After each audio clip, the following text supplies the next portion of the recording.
Rapallo scommette sul dragaggio del Golfo e sul recupero di San Michele di Pagana. A dirlo il sindaco ad un anno dalla mareggiata. Questa sera momento commemorativo al Teatro delle Clarisse. Santa Margherita Ligure, a giorni partiranno i lavori di completamento del porto, a fine anno quelli alla Capitaneria. Intanto si ragiona sulla possibilità di progettare un tunnel tra Portofino e la Cervara. Messa di inizio anno scolastico per gli allievi del liceo Gianelli di Chiavari. Il messaggio del fondatore sempre attuale: spunto per un nuovo avvio e per dare ai giovani una figura di riferimento. Saranno impiegati sulla Chiavari Sestri Levante i 2 nuovi bus elettrici inaugurati da ATP. Continua la svolta green dell'azienda, taglio del nastro anche per un nuovo pulmino per il trasporto scolastico sestrese. Si scaldano i motori in vista del campionato di pallanuoto di Serie A2. Al Parco Tiguglio, torneo amichevole tra 6 squadre del Girone Nord. Per il Lavagna 90, debutto il 16 novembre a Bologna. Buonasera ai telespettatori di Tiguglio Oggi. Rapallo scommette sul dragaggio dell'intero Golfo e sul recupero complessivo di San Michele di Pagana. A dirlo il sindaco ad un anno dalla mareggiata che nella notte tra il 29 e il 30 di ottobre 2018 devastò le coste del Tiguglio. Facciamo il punto. 400 imbarcazioni affondate, 700 milioni di euro di danni ai privati. Fanno ancora impressione i numeri del disastro nautico vissuto da Rapallo un anno fa.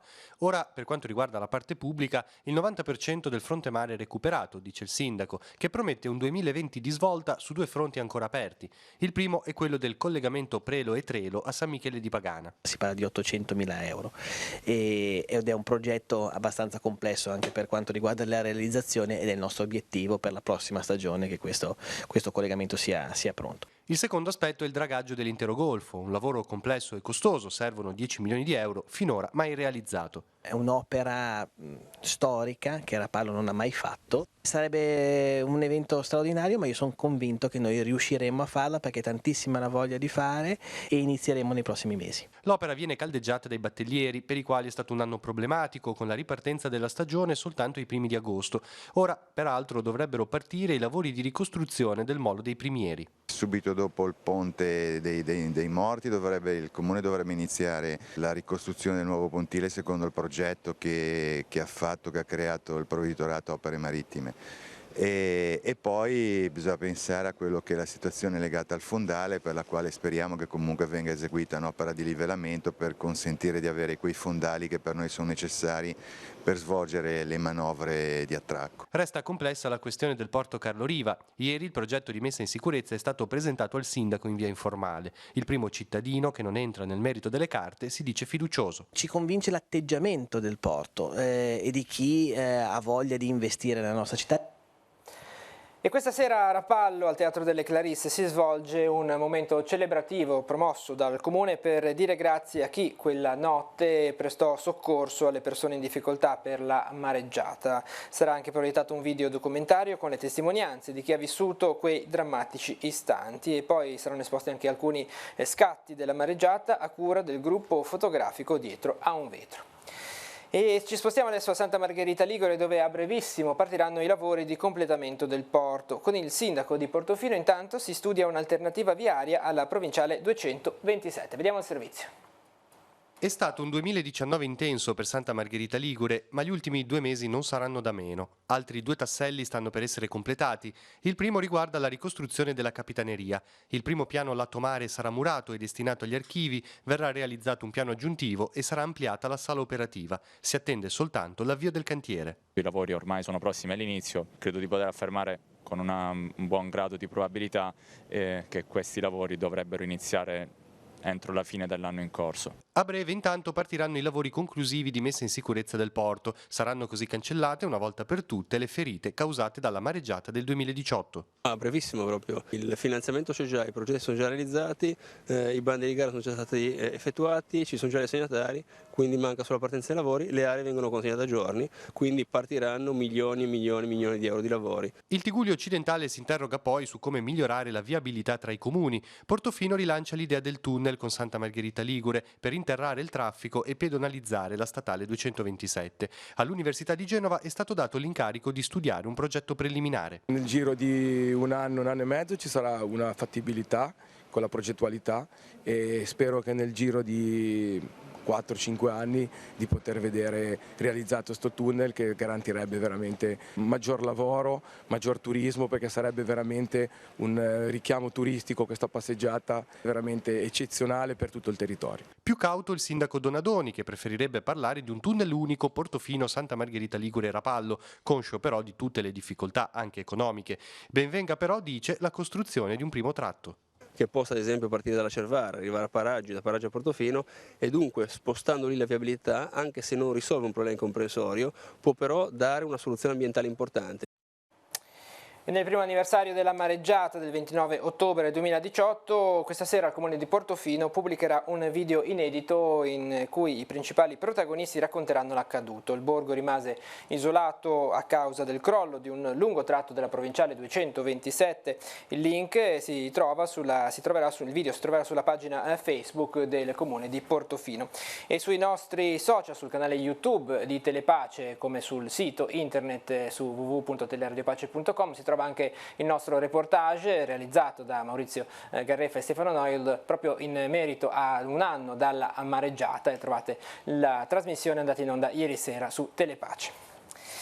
Voltiamo pagina, un nuovo invito a conteggiare anche le persone che utilizzano appartamenti ammobiliati per le vacanze nel totale delle presenze turistiche della Liguria. È quello che l'assessore al turismo di Rapallo, Elisabetta Lai, ha ribadito inviando una comunicazione all'assessore regionale al turismo, Gianni Berrino. Lai ha fatto seguito alla pubblicazione dei dati relativi ad agosto da parte dell'Osservatorio Turistico della Liguria. Al di là del risultato positivo, a Rapallo infatti sono cresciuti sia arrivi che presenze. I dati non tengono conto degli appartamenti vacanza, che secondo i conteggi dell'imposta di soggiorno hanno totalizzato 4.434 presenze su 613 appartamenti registrati. La normativa prevede che coloro che affittano un immobile, anche per breve o brevissimo tempo, presentino alla Regione una comunicazione di locazione utilizzando una specifica procedura. L'elenco degli appartamenti registrati è presente sul sito della Regione Liguria, ma incrociando questo elenco con quello disponibile all'Ufficio Tributi Comunale risultano diverse anomalie. Pertanto Rapallo ha avvisato gli uffici regionali di tali discrepanze, invitando ad inserire anche i dati delle case vacanza nel conteggio totale delle presenze turistiche della Liguria. A Lavagna adesso entrano nel vivo gli interventi di pulizia e ripristino del tratto terminale del porticato Brignardello. L'opera, avviata per impulso dell'amministrazione, è volta a ripristinare la storica scalinata che dal porticato conduce al piazzale della Basilica di Santo Stefano, per collegarlo direttamente al cimitero monumentale. Negli anni la scala è stata ricoperta da sterpaglie e rovi sino a renderla inutilizzabile. Per oltre 30 anni questo tratto dello storico monumento era stato lasciato nell'incuria. Ha sottolineato il sindaco Mangiante, stiamo ridando vita ad una parte di Lavagna inutilizzata. La pagina diocesana adesso. Nella chiesa di San Giovanni Battista a Chiavari è stata celebrata questa mattina la messa di inizio anno scolastico per gli allievi del liceo Gianelli di Chiavari. Un momento di ripartenza per gli studenti e per l'istituto, che prendono forza da una figura di riferimento importante e sempre attuale come quella del santo Antonio Maria Gianelli. Sentiamo. Per gli allievi del liceo scientifico ad indirizzo sportivo Gianelli di Chiavari, l'inizio dell'anno scolastico è prossimo alla festa diocesana del santo fondatore Antonio Maria Gianelli, canonizzato da Papa Pio XII il 21 ottobre del 1951. Ogni anno in questa data gli studenti si radunano nella chiesa di cui fu parroco il santo, San Giovanni Battista a Chiavari, per celebrare l'Eucaristia e riattualizzarne il messaggio educativo. La celebrazione, posticipata a causa dell'allerta meteo, rappresenta un momento importante di partenza. All'inizio di un nuovo anno, nella festa diocesana di Sant'Antonio Maria Gianelli, guardare a lui al di là che del fondatore della scuola, un po' come una figura di riferimento. È importante che i ragazzi oggi abbiano le proprie figure di riferimento, ne hanno tante nel mondo di oggi, anzi forse troppe per i tanti stimoli che hanno. Guardare a Gianelli e guardare un po' la sua passione per la vita e per l'umanità e da lì prendere esempio. Un'occasione di ripartenza per gli alunni e per la scuola che ha rinnovato la gestione e rimodulato l'organizzazione interna. Una scommessa che non prescinde dall'obiettivo primario voluto dal Gianelli, l'attenzione alla persona nella sua completezza e complessità. La scuola è ripartita con un nuovo slancio, con tante fatiche, con tante difficoltà. Io dico ringraziamo per il cammino che c'è stato finora, perché comunque è stato un cammino di bene e di assoluto valore, e cerchiamo di dare vigore ad un ambiente che poi ovvio prende vigore dai cuori che lo abitano e dai volti che abiteranno questi banchi e queste aule, ma che deve ripartire con forza seguendo l'esempio del Gianelli. La sfida è quella di trovare un linguaggio adatto per infondere nei giovani il messaggio sempre attuale del Sant'Antonio Maria Gianelli. È una figura attualissima che va però sempre attualizzata con le categorie di oggi e con i ragazzi di oggi, perché ogni santo incarna il suo tempo, ma i loro messaggi sono sempre attuali, quindi crediamo e ci spendiamo perché il messaggio del Gianelli sia attuale per i ragazzi di oggi. Qual è un messaggio che Gianelli può dire al giovane di oggi? Gianelli diceva tutti possiamo farci santi, io dico tutti possiamo essere pienamente umani e quindi arrivare un giorno alla santità. Per la politica amministrativa, il gruppo consigliere Noi di Chiavari ribadisce la propria posizione in merito all'istituzione del Parco Nazionale di Portofino. I consiglieri Roberto Levaggi, Daniela Colombo e Silvia Garibaldi si esprimono a favore di un ampliamento dei confini. Secondo i consiglieri, il Ministero non assentirà mai alla costituzione di un parco nazionale dai confini così ristretti e ancor più ristretti del Parco Nazionale delle Cinque Terre, il più piccolo d'Italia. Secondo gli esponenti di minoranza, occorrerebbe inserire nell'area protetta Montallegro, Zoagli e la Collina delle Grazie di Chiavari.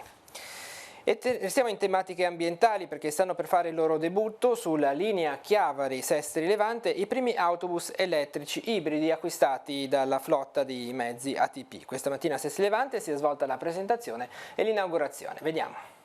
Taglio del nastro a Sestri Levante per 3 nuovi autobus che da oggi entrano a far parte del parco mezzi di ATP. Se per il nuovo pulmino per il trasporto scolastico che sarà impiegato nel comune sestrese l'alimentazione è quella classica con motore diesel, molto più innovativi sono gli altri 2 autobus 12 metri che puntano al rispetto dell'ambiente con i loro motori elettrici ad alta potenza. Saranno impiegati nella tratta Chiavari-Sestri Levante. Sono mezzi totalmente, diciamo così, elettrici dal punto di vista della trazione, perché il motore diesel serve esclusivamente per produrre l'energia elettrica.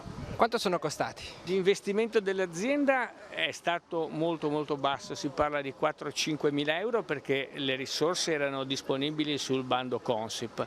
Noi abbiamo dovuto integrare soltanto con alcuni accessori che non erano previsti in base. Il valore del bando di gara di questi mezzi che a bando di gara Consip, quindi è roba negoziata a livello centrale, è significativamente elevato perché stiamo parlando di 396 mila euro macchina. 2 mezzi che verranno attualmente impiegati su che tratte? Allora, i mezzi verranno impiegati sulla tratta Sestri Levante, Lavagna, Chiavari in andata e ritorno, quindi in un centro abitato di grande pregio per rispettare l'ambiente. Questo è il primo passaggio, poi abbiamo quello Recco-Camogli, abbiamo il fiore all'occhiello della Perla Rapallo Santa Portofino e l'altro che è il Recco Genova. Tra i mezzi inaugurati anche un nuovo pulmino che verrà impiegato per il trasporto scolastico del comune di Sestri Levante. È un servizio molto corposo, per solo la città di Sestri Levante riguarda 400 famiglie che serve insomma un po' tutti gli ordini di scuola e quindi insomma credo che riuscire a dare mezzi adeguati, perché sono mezzi su cui i bambini a volte passano insomma quasi mezz'ora del loro tempo, sia molto importante e quindi davvero oggi è una bella giornata.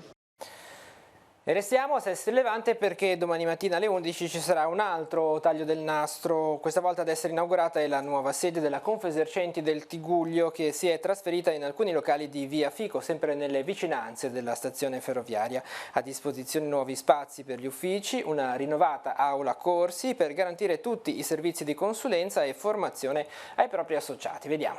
risposte concrete alle imprese per sostenere lo sviluppo economico del territorio. Con questo spirito si rinnova a Seste Levante la presenza di Confesercenti Tigullio. Nella nuova sede di Via Fico il sindacato dei commercianti mette a disposizione servizi di consulenza e sportelli di assistenza gratuita in materia di paghe, lavoro, contabilità, fisco, sicurezza sul lavoro e formazione per tutti coloro che fanno impresa. Tutti i tipi di servizi legati naturalmente al mondo fiscale e tributario, oltre al mondo poi del sindacato e a una serie di corsi adibiti che sono sia corsi di crescita personale e anche corsi obbligatori, perché comunque ci sono dei corsi che sono obbligatori a certi tipi di attività. Quindi qua diciamo che si trova tutto ciò che si può trovare tra virgolette anche in uno studio commerciale. Ecco, questo è importante dirlo perché molte volte quando si parla di Confesercenti non sanno di fatto che cosa facciamo. Spazi rinnovati, uffici rinnovati, anche un'aula corsi che ospiterà appunto questa attività di formazione.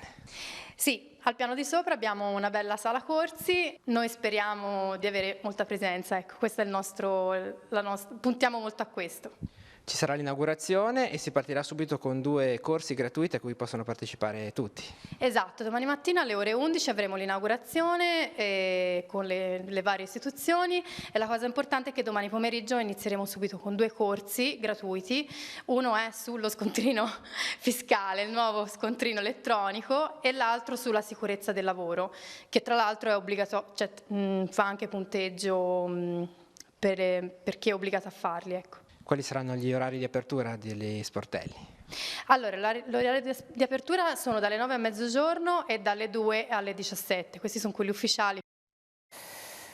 È stato approvato dalla Giunta regionale su proposta dell'assessore allo sviluppo economico Andrea Benveduti il bando da 3 milioni di euro dedicato al sostegno delle infrastrutture di ricerca localizzate nel territorio ligure, ad eccezione di quelle rientranti nell'area di crisi industriale complessa. Notizia che andiamo a leggere sul nostro sito teleradiopace.com. La misura sarà attiva dal 18 novembre al 3 dicembre. L'agevolazione è concessa sotto forma di contributo a fondo perduto nella misura del 50% della spesa ammissibile, con il limite massimo di contributo di 1 milione di euro. Vogliamo favorire la realizzazione di interventi funzionali allo sviluppo di attività di ricerca con ricadute rilevanti nell'industria e nel sistema delle imprese, ha spiegato l'assessore. La procedura informatica sarà disponibile sul sito di Fils nella modalità offline dal prossimo 5 novembre.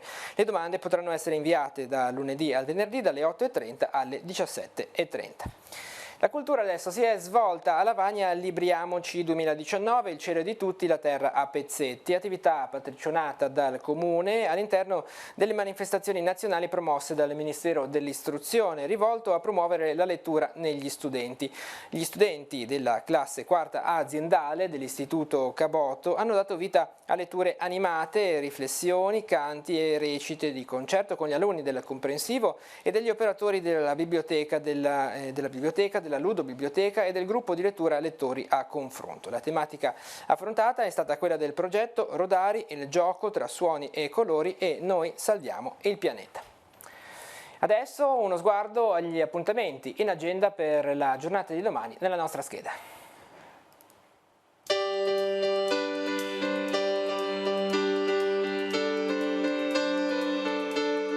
Appuntamenti in agenda per mercoledì 30 ottobre. Come ogni mercoledì è aperto alle visite il Museo Diocesano di Chiavari, che conserva opere d'arte, testimonianza della fede e del divenire storico e culturale del territorio. 5 le sale espositive, oltre alla Galleria Attigua e alla Cattedrale, che espongono dipinti, sculture, suppellettili e paramenti liturgici. L'orario dalle 10 alle 12. Alle 14:30 nella sala trasparenza della Regione Liguria a Genova si svolgerà la conferenza stampa di presentazione della campagna anti-influenzale 2019-2020. Come organizzare e gestire un'associazione? Celivo ha organizzato un incontro su questo tema che si terrà dalle 14 alle 18 al Centro Benedetto Acquarone di Chiavari. Interverrà Walter Chiappussi, consulente fiscale e amministrativo. Antonio Balsamo terrà una nuova lezione di psicologia nell'ambito dei corsi di cultura di Chiavari. L'appuntamento è alle 16 in via delle Vecchie Mura. Si parlerà di psicologia sociale ed in particolare di pregiudizio. Gli studenti dell'Istituto Liceti di Rapallo, che hanno rappresentato l'Italia al First Global Challenge di Dubai, conquistando la medaglia d'argento con il progetto Hydrocarbot, saranno premiati a Rapallo a partire dalle 18 nella sala consiliare del Comune.